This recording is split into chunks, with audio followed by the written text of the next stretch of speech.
Bem-vindos. Quando me perguntaram o tema, primeiro um agradecimento à diretoria da casa por ter me convidado de maneira muito carinhosa, e a Larissa.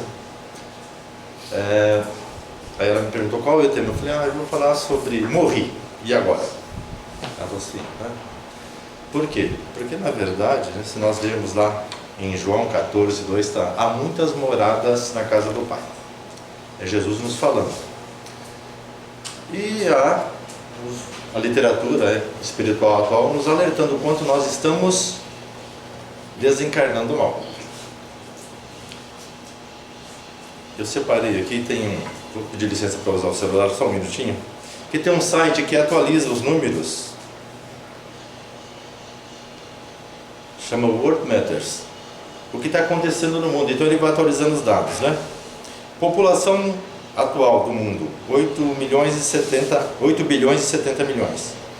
Nascidos neste ano, 112 milhões de pessoas. E o número está rodando aqui.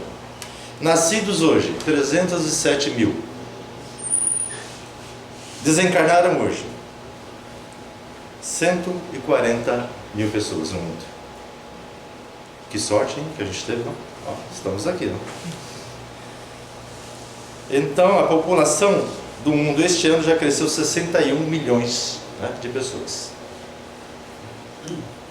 Então é um processo natural, As pessoas desencarnam e reencarnam. Aí eu me lembrei de quando nós estávamos fazendo lá na escola, que tinha a língua portuguesa, os antônimos. Lembra dos antônimos? Vocês lembram disso? Antônimo de claro, de feio, morte. Morte é nascimento. Vida é eterna, então não tem antônimo. Porque a vida não é eterna, então não tem antônimo de vida. Vida é eterna. Então morte é o antônimo de nascimento. Nós nascemos, reencarnamos e desencarnamos. E as pessoas chamam de morte. A gente está chegando na doutrina e no começo a gente tem inclusive medo, A gente abraça a doutrina espírita, mas ainda tem medo da morte. A espiritualidade fala: pior do que ter medo da morte é ter medo da vida. Então nós estamos esquecendo de viver, de aproveitar essa grande oportunidade que Deus nos deu, de fazermos todos os dias o nosso melhor. E está fácil viver nesse mundo de provas e expiações?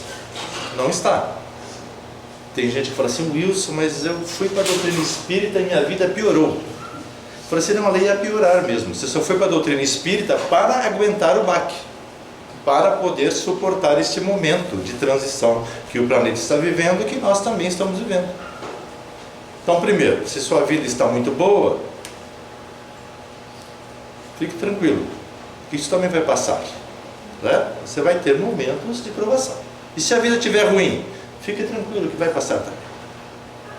Então a espiritualidade está nos alertando o seguinte: nós estamos desencarnando muito mal. Por que a gente está desencarnando mal? Porque nós estamos vivendo mal.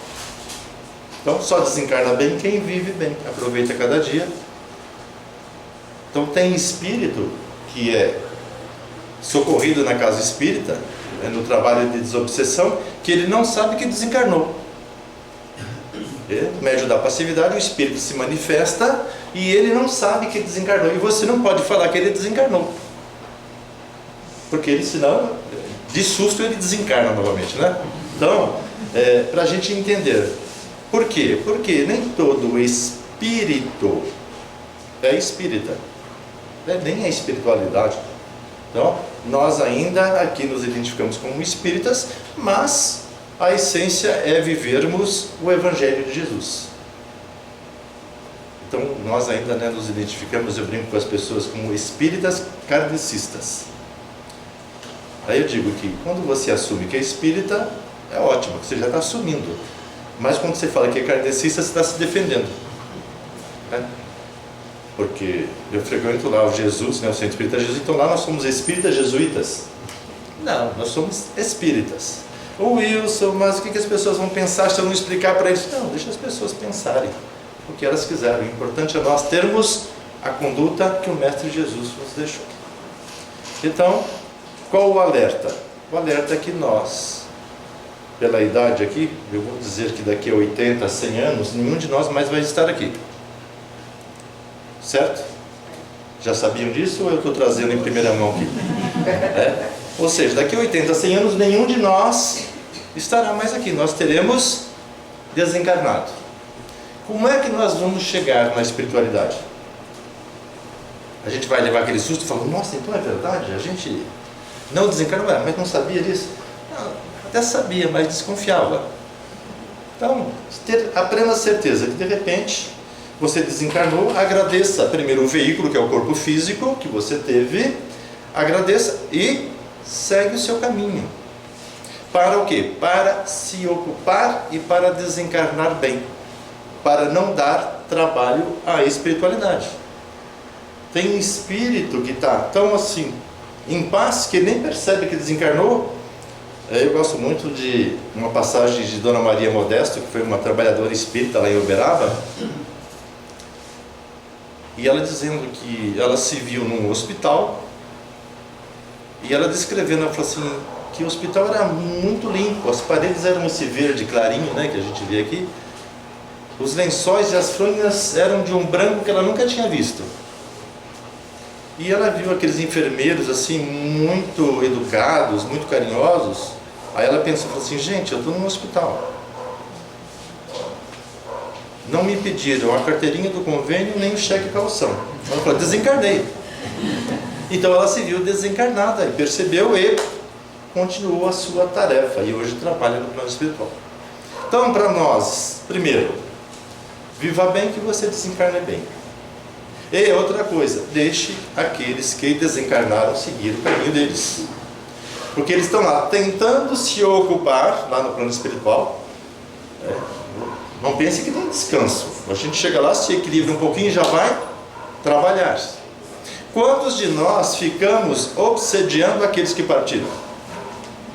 Ficamos, ai, que saudades. Ou seja, a pessoa sente esse baque lá do outro lado. Não. Saudade, sim. Tristeza e dor, não. Lembre da pessoa com alegria. Mande a sua prece e o seu amor, para que você possa estar nessa ligação de amor que é eterna. O amor,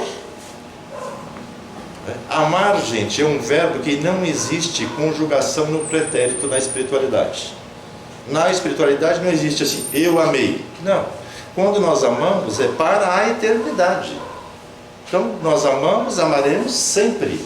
E as pessoas com quem nós criamos laços de amor, esses laços são eternos. E a gente vai se encontrar novamente, formar a nossa família novamente na espiritualidade e nos prepararmos para novas tarefas. Iremos reencarnar. Porque se a gente não tomar cuidado, nós nos tornamos espíritas do centro espírita. Chega quarta-feira assim, você já acorda e fala assim, hoje é dia de ir lá no centro espírita, hoje eu não posso brigar com ninguém. Você já fica angelical a sua face. Fica. Aí você já começa a falar mais baixinho com a família. Então, a gente se prepara para vir para a casa espírita, receber o passe e saímos daqui. Aí amanhã cedo começam as nossas preocupações, a gente começa a discutir novamente. E aquilo que a gente recebeu aqui, toda a proteção, toda a cúpula, vai embora. Aí a gente vai se lembrar novamente de estar mais calmo, mais tranquilo. Quando? Na próxima quarta-feira, que for o dia do Centro Espírita, então a gente se torna espírita do Centro Espírita e não do Espiritismo. Porque o que é ser espírita? É ser espírita aqui, no trânsito, na sua casa, no seu trabalho. Não é isso? Porque nós, quanto mais nos aprofundarmos na doutrina, mais seremos testados. Então não adianta você falar assim, eu sou espírita, mas essa eu não vou deixar passar. Não, deixa passar. Por quê? Porque você não tem compromissos. Deixa o outro. Para que a gente viva bem e desencarne bem. Lembrando de usar o que Chico nos ensina, que é usar a água do amor. Vocês sabem o que é a água do amor? Chico uma vez estava muito preocupado, muito chateado, inclusive ele estava sendo perseguido. E aí Emmanuel aparece para ele e fala: Chico, não se preocupa, quando você estiver assim, usa a água do amor. E se foi. E Chico procurou em todo lugar, né, na farmácia, perguntou para os amigos, né, que tinha água do amor e nada. Emmanuel aparece para ele depois de uns dias e Chico pergunta: mas onde é que eu encontro essa água do amor que eu procurei tanto? Ele falou: Chico, na torneira. Quando você estiver contrariado, querendo discutir, pega um copo d'água, enche a boca d'água e fica com a água na boca. O pessoal vai te contrariar, vai te provocar, você vai querer até falar, mas como você está com a boca cheia d'água, aí quando você se acalmar, você vai lá na pia do banheiro, joga essa água e você vai estar em paz, vai estar envolvido em amor. Onde é que está a água do amor? Disponível em todos os lares. Então, vê que vai discutir, vai lá, pega um copo d'água, enche a boca de água e vai querer falar, vai querer. Depois que se acalmar, aí você vai ter condições de conversar. Aí você vai ser o quê? Mensageiro da paz. O que nós estamos precisando, gente, é de paz. Hoje, quando alguém pensa diferente da gente, a gente já não fica em paz. Eu brinco, né? A gente tem sempre no centro espírita a urna de vibrações, não tem? Tem parente que a gente escreve aqui o nome dele no papel e aperta a caneta, não é? Para ver se precisa. Temos parentes difíceis? Já perceberam que temos parentes difíceis, todos nós? Mas nós não somos o parente difícil de ninguém? Já perceberam isso? Não é? Já perceberam que nós nunca somos o parente difícil de ninguém? E quantas vezes o único momento que a família tem de paz é quando a gente vem para a casa espírita? É 8 horas da noite, 4 horas da tarde, eles estão falando assim: não vai para o centro espírita hoje? Não vou, mas não vai. Quanto mais cedo eles se tiram de casa, mais paz eles têm. Aí quando termina aqui, né, 9 e pouco, está voltando para casa, eles ouvem o barulho do portão, acabou a paz. Então, para nós estarmos atentos, porque muitas vezes nós achamos que temos parentes difíceis e acreditamos nisso, e esquecemos que nós somos o parente difícil da família. Porque muitas vezes a gente já se veste o título de espírito e fala: agora eu já sou uma pessoa boa. Estou mais para anjo da guarda do que para obsessor, não é? Já evolui. E não é isso. Ser espírita é essa introspecção diária de o que nós estamos fazendo com o grande presente que Deus nos deu, para vivermos em paz e estarmos em paz aonde estivermos, encarnados ou desencarnados. Quem está em paz chega no plano espiritual, não dá trabalho para a espiritualidade. E eles alertam: olha, muitos espíritas estão chegando aqui em condições lastimáveis. Por quê? Está se achando com cadeira VIP do outro lado. Adianta chegar lá e mostrar o crachazinho da casa espírita? Não. Eles não vão perguntar qual a sua religião. Não vão perguntar. Eles vão olhar para nós e falar assim: o que fizestes com o grande presente que foi a reencarnação? Só isso. Então, para nós buscarmos essa introspecção todos os dias. E a doutrina é maravilhosa, porque a doutrina não manda nada. A doutrina só orienta. A escolha é de quem? Nós. Todos os dias.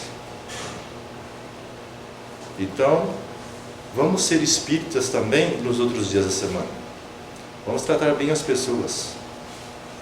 As pessoas difíceis principalmente, porque nós somos difíceis para muitas pessoas. E essas pessoas nos amam, mesmo a gente sendo difícil. Já reencarnamos muitas vezes e reencarnaremos muitas outras.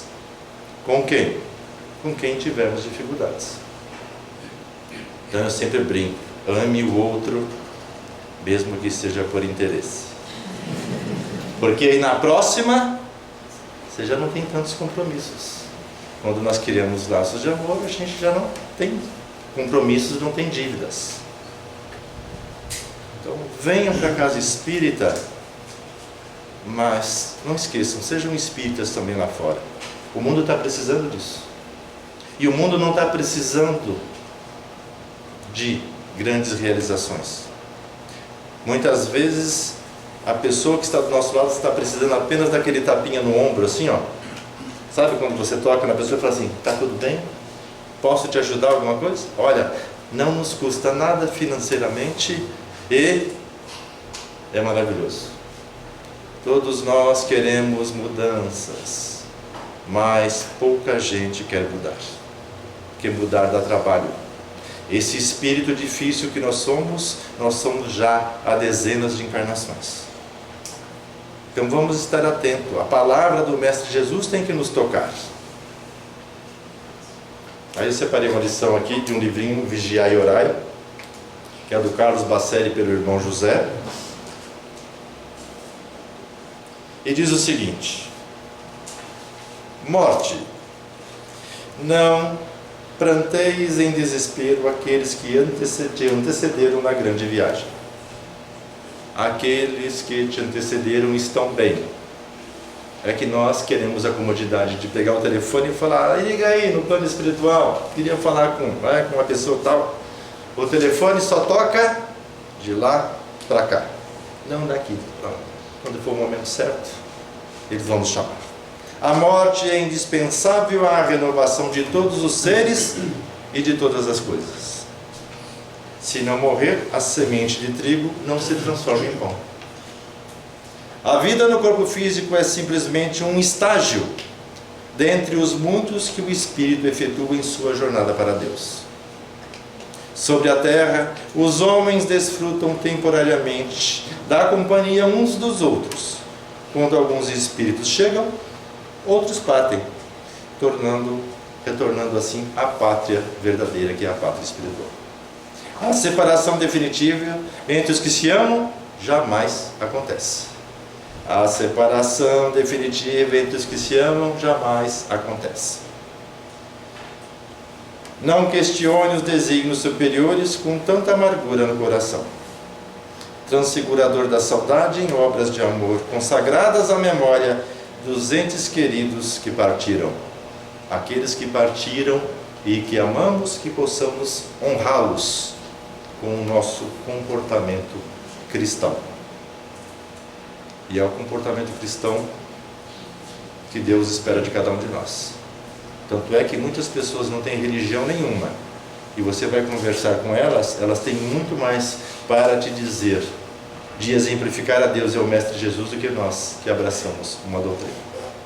Pensem nisso. Vivemos, que possamos viver em paz, para partirmos em paz. E estando aqui ou lá não vai fazer diferença. Por quê? Porque nós estaremos em paz onde formos chamados para a criação, para realizar a nossa tarefa. Pensem nisso. Sejam espíritas fora da casa espírita. Vamos nos acalmando, nos tranquilizando.